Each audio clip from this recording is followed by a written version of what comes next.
तो इसके चलते आपकी क्या प्रतिक्रिया है? देखिए, मैंने बार बार मेरे अक्सर इंटरव्यू में बोला हो कि उलमाए दीन सियासी मामले में जो डिसीजन लेते हैं वो एक काबिल तारीफ डिसीजन होता है। जैसा मौलाना सज्जाद नुमानी साहब जो उलमाए दीन हैं, जिन्होंने लोकसभा में भी एक अच्छा संदेश दिया था, इंडिया गठबंधन को उन्होंने ऐलान किया था और माशाल्लाह उसका रिजल्ट भी बड़ा प्यारा आया कि 31 सीट हमारे इंडिया गठबंधन की तो देते हैं। तो मान रखना ये मुसलमानों का पहला महत्व है। ये हमारा ईमान बोलता है कि उलमाए दीन अंबिया के वारिस है, हम उनके खिलाफ ना बोल सकते और ना सुन सकते। आपने देखा होगा कि लोकल के लोगों में भी कई लोगों ने उन पर अलग अलग तरीके टिप्पणी की। मैं समझता हूँ ये बहुत गलत बात है। इसमें जो उलमाओं की बेहुरमती करना बोले तो अपने आप पर एक तरह का अल्लाह की नाराज़गी को खींच लाना है। एक अब क्या हुआ कि कल कुछ लोकल हमारे औरंगाबाद के कुछ लोगों ने उलमाए दीन जिन्होंने एक अलग ही बोले कि भाई आप इम्तियाज जलील, तो इसमें क्या हुआ कि मुसलमान जाए तो कहाँ जाए, मुसलमान फंस गया ना। अब बताइए, सज्जाद नुमानी साहब बड़े उलमाए दीन हैं। अब जो हमारा सर्वे चल रहा है, हम लोग जो घूम रहे हैं एरिया वाइज में, तो अभी तक तो पोल शीट सही तरीके से बटी नहीं। कैंडिडेट बीएलओ के भरोसे पे कि भाई बूथ लेवल के ऑफिसर जो तो पोल शीट बांट रहे थे, कि मैंने लोकसभा में बड़े अच्छे तरीके से ही बोला था कि गड़बड़ी पोल शीट में होती है और वोटर्स आज इतना जो है सुस्तेल हो गया है, उसमें एनर्जी नहीं है खुद जाके वोट करने का या खुद जाके चिट्ठी ढूंढने का। खास करके हमारे लोगों में, दूसरों को तो हम नहीं बोलेंगे, हमको उनको चिट्ठी लाकर देना पड़ता, खुशामद करना पड़ता, उसके बाद जो है वो घरों से निकलते हैं। तो पहली चीज तो कैंडिडेट ये इस बात को देख ले सभी पार्टी के कि अपनी पोल शीट घर घर पहुंची क्या, बीएलओ पहुंचाएंगे, गवर्नमेंट पहुंचाएंगी, वो उनका अपना लुकआउट है। वो मिनिमम 10 गलियों में से 2 गली बांट के निकल जाते हैं, उनको कोई चैलेंज नहीं है, वो उनका अपना लुकआउट करते हैं। लेकिन आज हमारी पोल शीट बटी ही नहीं। मैं तो खुलना पड़ रहा आपके चैनल के माध्यम से, मैं लगभग ऐसे वार्डों में गया हूँ। ये हमारे बस्ती का तो छोड़ दो, ये हमारे 6-7 वार्ड में तो खैर कैसे बैठी तड़ती, अदर एरियो में भी पोल शीट सही तरीके से बटी नहीं। तो पहले सारे उम्मीदवारों ने इस बात पे ध्यान देना चाहिए कि पोल शीट घर घर पहुँचाए, लोगों को जाकर पूछे।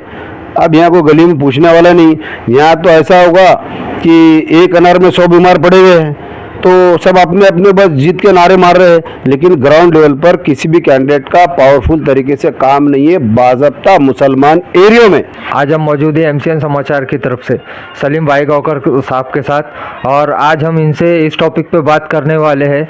जैसा कि आपको पता ही होगा, विधानसभा के इलेक्शन चालू है, इसी टॉपिक पे हम सर से बात करने वाले हैं।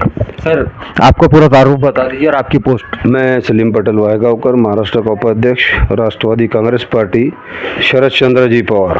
आपका मतदान जहां आता है, आप पूर्व से आते हो। पूर्व के अंदर काफ़ी कैंडिडेट्स है, महारथी कैंडिडेट्स है, जैसा कि अतुल साहब है बीजेपी से, एमआईएम से इम्तियाज जलील साहब है, अफसर खान साहब है, और समाजवादी पार्टी से डॉक्टर गफार कादरी साहब है। तो इतने कैंडिडेट्स रहने के बाद, और आप एक नामचीन लीडर भी है, तो आपका समर्थन किसको है इतने कैंडिडेट्स में से? देखिए, मैं आपको बताता चलूँ कि औरंगाबाद का पूरा चुनाव एक तरफ और औरंगाबाद पूर्व 109 मतदार संघ का चुनाव एक तरफ। पूरे औरंगाबाद की सियासत हमारे रोशन गेट से लेके आज़ाद चौक तक और ख़ास करके किराड़पुरे में, देखिए पूरे औरंगाबाद के दिग्गज, अफसर भाई हो, डॉक्टर गफार कादरी हो, इम्तियाज जलील साहब हो, या फिर हमारे और 1-2-3 लोग हैं, ये सब इन्होंने पूरा गढ़ ही बना लिया। अब यहाँ की चुनाव सरगर्मियाँ ऐसी हो गई है कि यहाँ पर टोटल 29 कैंडिडेट हैं और इस बार का इलेक्शन एक कांटे की टक्कर का है। आप देख रहे होंगे कि यहाँ पर दोनों भाई भी आके गए एमआईएम की तरफ से, और गठबंधन की तरफ से जो है उद्धव जी भी आके गए, और नाना पटोले जी, पवार साहब की सभाएँ हुई। तो ये अपना अपना एक क्षेत्र में बना रहे। अब आप देखा जाएगा पूर्व मतदार संघ औरंगाबाद का जो एक ऐसा मतदार संघ हो गया कि यहाँ सारे वोटर्स एक संभ्रम में पड़े हुए कि कहाँ जाए और कैसे वोटिंग करें।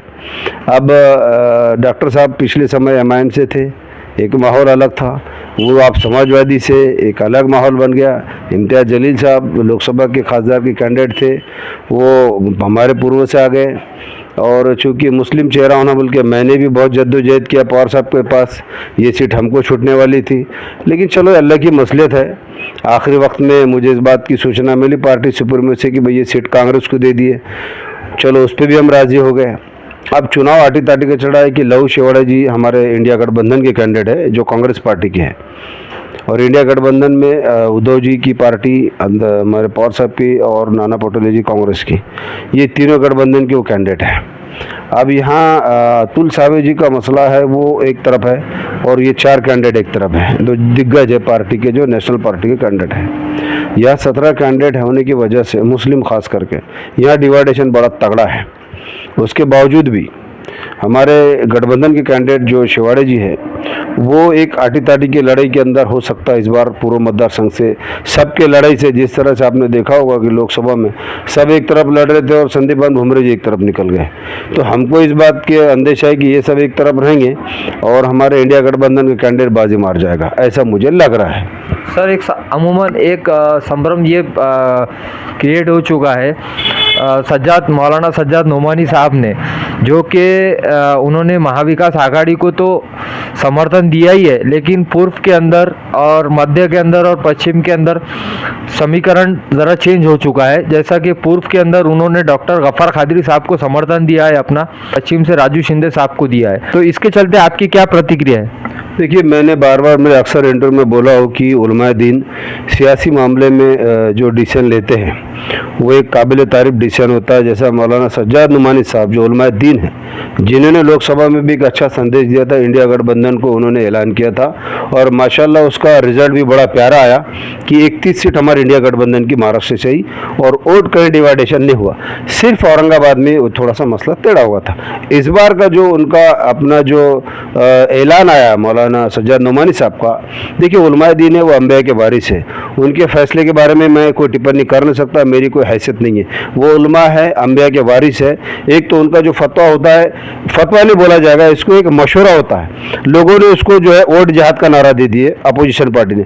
तो मैं आपके माध्यम से बताता चलूँ कि उलमाए दीन मशवरा देते हैं कि भाई ये मशवरा है हमारा, ये सजेशन कैंडिडेट है, वोट देना या न देना वो वोटर्स पे डिपेंड होता। उनका कोई ऐसा डायरेक्टली कोई ऐसा आदेश नहीं, उन्होंने एक मशवरा दिया है कि पूरे महाराष्ट्र में 268 सीट पर जो उन्होंने इंडिया गठबंधन के चुने हुए जहाँ जहाँ कैंडिडेट है उनको मतदान करना, ऐसा उन्होंने मशवरा दिया।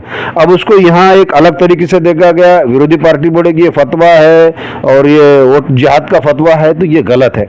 अब देखिए मौलाना सज्जाद नुमानी साहब का एक फतवा आता है डॉक्टर साहब के फेवर में, और कल एक फतवा आता है यहाँ के लोकल उलमा का इम्तियाज जलील साहब के फेवर में। तो क्या होता कि उलमाए दीन के फतवे से मुसलमान जो है बीच में आके खड़ा हो गया, मुसलमान एकदम बीच में आ गया अभी कि ये अलग तरीके से अपना मशवरा देते, वो अलग तरीके से मशवरा देते, तो मुसलमान जाए तो कहाँ जाए, मुसलमान बीच में आके खड़ा हो गया अभी।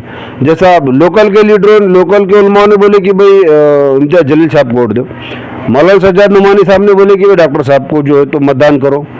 अब यहाँ मुसलमान कश में फंस गए हैं। तो अब तीसरा पहलू ऐसा है, वो तुम पर सजेशन है, मेरी तो तमाम मुसलमानों से अपील है कि वो सूझबूझ रखते हैं, समझदारी रखते हैं। उलमाए दीन का भी मानना हमको ज़रूरी है। जो मौलाना सज्जाद नुमानी साहब है उनका जो एक सूचना है, इसको मशवरा बोलेंगे, इसको जो है फतवा नहीं कहा जाएगा, इसको वोट जिहाद का कोई लक़ब न दिया जाए, बल्कि एक वो सजेशन है। उलमाए दीन है वो बड़े सूझबूझ रखकर फैसला जो तो देते हैं। तो मान रखना ये मुसलमानों का पहला महत्व है। ये हमारा ईमान बोलता है कि उलमाए दीन अंबिया के वारिस है, हम उनके खिलाफ ना बोल सकते और ना सुन सकते। आपने देखा होगा कि लोकल के लोगों में भी कई लोगों ने उन पर अलग अलग तरीके की टिप्पणी की। मैं समझता हूँ ये बहुत गलत बात है। इसमें जो उलमाओं की बेहुरमती करना बोले तो अपने आप पर एक तरह का अल्लाह की नाराज़गी को खींच लाना है। एक अब क्या हुआ कि कल कुछ लोकल हमारे औरंगाबाद के कुछ लोगों ने उलमा दीन जिन्होंने एक अलग ही बोले कि भाई आप इम्तियाज जलील, तो इसमें क्या हुआ कि मुसलमान जाए तो कहाँ जाए, मुसलमान फंस गया ना। अब बताइए सज्जाद नुमानी साहब बड़े उलमा दीन हैं, इन्होंने अलग दे दिए, तो मुसलमान कहाँ जाए, मुसलमान बीच में आके खड़ा हो गया। यहाँ मुसलमानों की 1,32,000 से 40,000 वोटिंग है, अब मुसलमान बीच में आके खड़ा होगा। हमारी वोटिंग कितनी भी अगर खींचेंगे, हम कितना भी उठा पटक करेंगे, कितना भी लटक पटक करेंगे, तो 90,000 से ज़्यादा हमारी वोटिंग होने वाली नहीं है, ये तो आपको बता दूँ। अब जो हमारा सर्वे चल रहा है, हम लोग जो घूम रहे हैं एरिया वाइज में, तो अभी तक तो पोल शीट सही तरीके से बटी नहीं। कैंडिडेट बीएलओ के भरोसे पे कि भाई बूथ लेवल के ऑफिसर जो तो पोल शीट बांट रहे थे, कि मैंने लोकसभा में बड़े अच्छे तरीके से यही बोला था कि गड़बड़ी पोल शीट में होती है, और वोटर्स आज इतना जो है सुस्ते लोग हैं, उसमें एनर्जी नहीं है खुद जाके वोट करने का या खुद जाके चिट्ठी ढूंढने का। खास करके हमारे लोगों में, दूसरों को तो हम नहीं बोलेंगे, हमको उनको चिट्ठी लाके देना पड़ता, खुशामद करना पड़ता, उसके बाद जो है वो घरों से निकलते हैं। तो पहली चीज तो कैंडिडेट ये इस बात को देख ले सभी पार्टी के कि अपनी पोल शीट घर घर पहुंची क्या, बीएलओ पहुंचाएंगे, गवर्नमेंट पहुंचाएंगी, वो उनका अपना लुकआउट है, वो मिनिमम 10 गलियों में से 2 गली बांट के निकल जाते हैं, उनको कोई चैलेंज नहीं है, वो उनका अपना लुकआउट करते हैं। लेकिन आज हमारी पोल शीट बटी ही नहीं। मैं तो खुला बोल रहा हूँ आपके चैनल के माध्यम से, मैं लगभग ऐसे वार्डों में गया हूँ, ये हमारे बस्ती का तो छोड़ दो, ये हमारे 6-7 वार्ड में तो खैर कैसे बैठी तड़सी, अदर एरियो में भी पोल शीट सही तरीके से बटी नहीं। तो पहले सारे उम्मीदवारों ने इस बात पे ध्यान देना चाहिए कि पोल शीट घर घर पहुँचाए, लोगों को जाकर पूछे। अब यहाँ कोई गली में पूछने वाला नहीं, यहाँ तो ऐसा होगा कि एक अनार में 100 बीमार पड़े हुए हैं, तो सब अपने अपने बस जीत के नारे मार रहे हैं, लेकिन ग्राउंड लेवल पर किसी भी कैंडिडेट का पावरफुल तरीके से काम नहीं है बाज़ाब्ता मुसलमान एरियो में। एक सवाल ये भी आ रहा है, कुछ लोग ये भी दावा कर रहे हैं कि खासदार इम्तियाज़ जलील, माजी खासदार जो अभी आमदार के लिए खड़े हुए, ये चुन के आ सकते हैं पूर्व से।